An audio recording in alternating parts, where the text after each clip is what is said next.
All right, we are moving on, and we're going to talk about HOAs, covenants, and title work. And each one of these things could be huge topics, but this is an overview class. So I want to give you a little bit of an overview.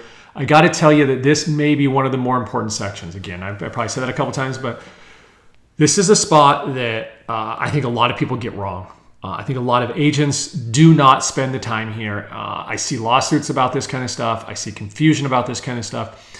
This is one of those spots in the real estate transaction where if you haven't done proper planning and you haven't communicated with your real estate agent, or your real estate agent hasn't prompted you properly, this is where something's going to go wrong. And it may not go wrong during the process. It's going to go wrong after you close. It's going to go wrong a year or two down the road. It's going to go wrong when you've done something to the property and someone tells you have to tear it down. So first off, HOAs, homeowners associations, they have a bad name. I have a lot of opinions about HOAs. I actually think HOAs are usually underfunded, and then that comes back to bite people later on. So quick little side tip, if you're in a condo or a place where the HOA takes care of like the exterior of the building, or there's a bunch of things the HOA is responsible for. Lots of times these new facilities get built and they don't properly budget for when you do have to replace the siding, or you do have to replace the roof, or you do have to replace windows. Like those are huge amounts of money, and people don't like paying the proper dues to have the money available to do those types of things when they come due, and it can cause significant problems down the road and really adversely affect value. So a little bit of a tangent there, but HOAs, you just got to make sure you're in an HOA that is beneficial to you, or at least understand what you're getting and maybe some things you aren't using as much. So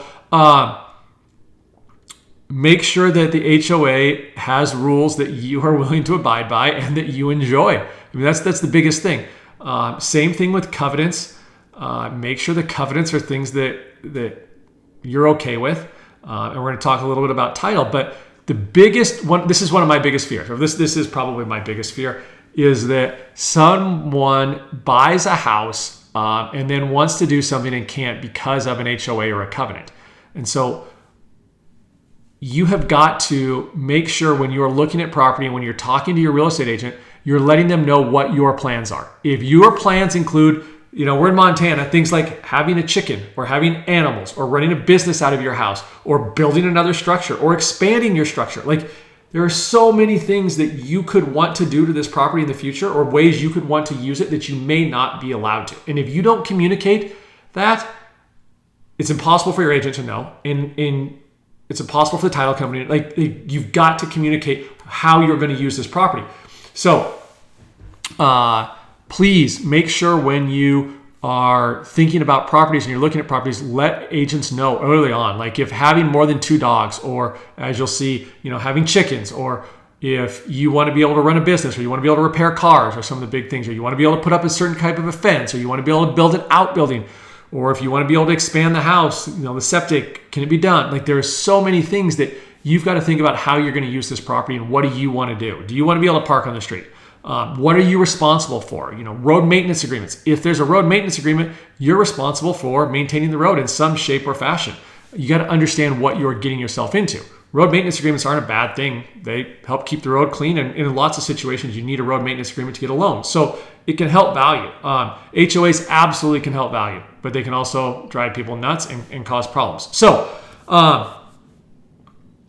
the key is to communicate with your agent what you want to do, and then when they send you the title commitment and when they send you the covenants, make sure you're asking for them and the HOA, and know how much money the HOA has and know what the HOA budget looks like. Like actually get those things from your agent and get them in the timeline that you have to review them, to object and get out of the deal if you want to. So let's just take a quick little look here. This is a very simple sample title report. And what you want to look for down here is that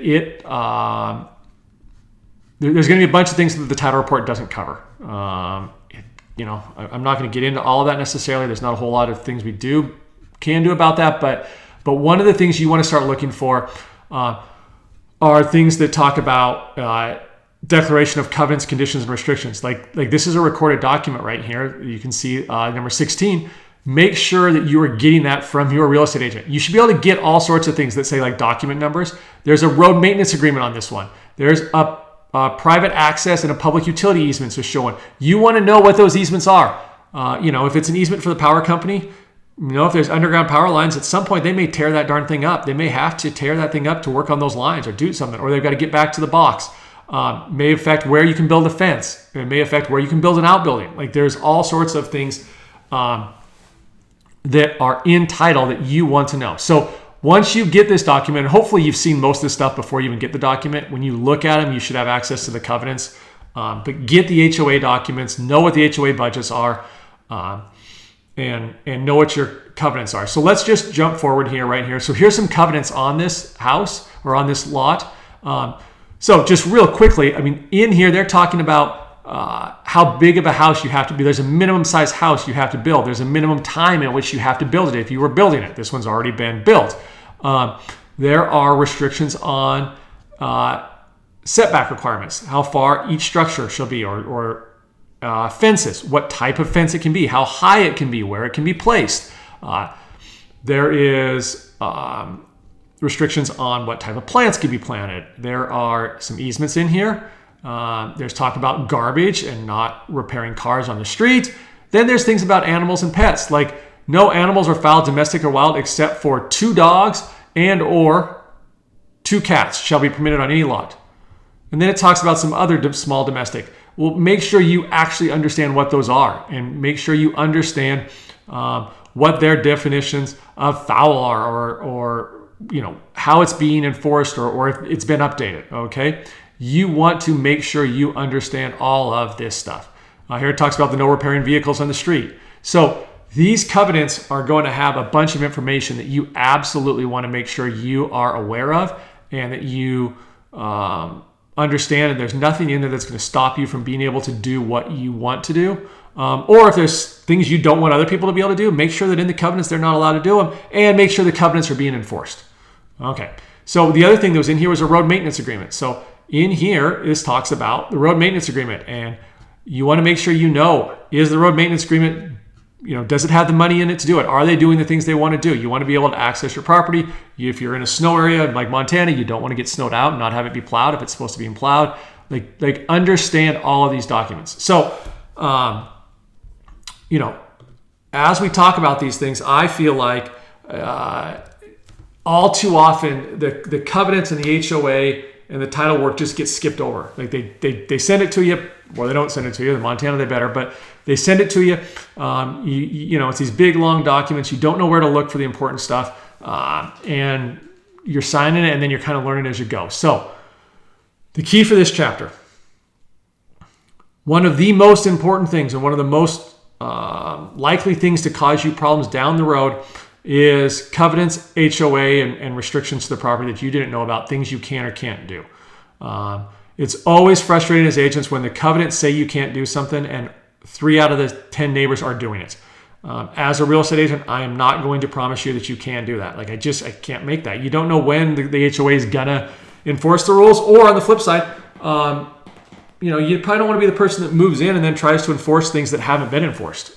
We could be in for a lawsuit on whether or not they're still enforceable because they haven't been enforced. And I'm not an attorney. I can't give you legal advice, and a good real estate agent isn't going to give you legal advice. So understand your covenants. Understand what you want to do with the property, what changes you want to make to the property. Understand your HOA. Understand your costs. Understand all the rules about how you can enjoy your property and make changes to it. Do you have to get approval to paint it a certain color? Do you have to get approval to paint? Do you have to get approval for landscaping approval? There is architectural control committees, landscaping committees. There's all sorts of things that affect how you use your property and when you're required to do things. And if you don't know those things, it's going to burn you at some point. The title company should be willing to go over title work with you. They can't always interpret it for you because they're usually not attorneys, but they can provide you the supplemental documents and understand. Hopefully you understand where the easements are. You can have the easements flagged. It might cost you some money, but there's extended title work and flagging of especially bigger properties to mark out all of the easements and access points, and just making sure you understand were the fences built in the right spot. I mean, there's so much more to it than just saying, oh yeah, yep, I'm good with the title work. I'm good with the HOAs. I'm good with the easements. So there you go. I don't need to ramble on any longer. What we need to know is that when this comes up, you need to pause, take a breath, make sure you understand everything in there and what is going to control you. All right, so I got on this chapter.